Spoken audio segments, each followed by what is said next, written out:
Amics i amigues universitàries, en el 6è dia de competició dels Campionats de Catalunya Universitaris per equips 2020, ahir va ser el torn de l'handbol masculí al pavelló Art Gràcia de Sabadell. Les 9 universitats participants es van dividir en 3 grups, A, B i C. Al final de la jornada, cada equip va disputar un total de 2 partits i d'aquesta manera s'han configurat els nous grups per la segona jornada, prèvia a la fase final.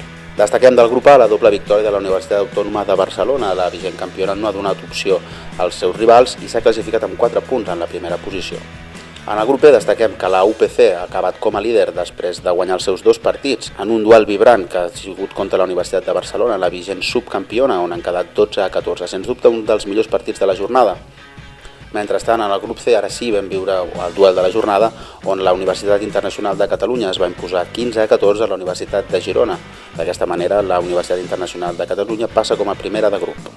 Així doncs, ja tenim definits els nous grups de cara a la segona jornada que es disputarà el proper 6 de febrer i que serà el pas previ on es decidiran quins equips accediran a la fase final de la competició. I recordeu que la competició es reprèn el proper dimarts dia 26 al camp municipal de futbol del Poliesportiu Olímpia, on les noies seran les protagonistes amb el futbol 11 femení. Com sempre, podeu fer un seguiment de la competició a través de les xarxes socials i a través de la pàgina oficial dels Campionats de Catalunya Universitaris. Us hi esperem!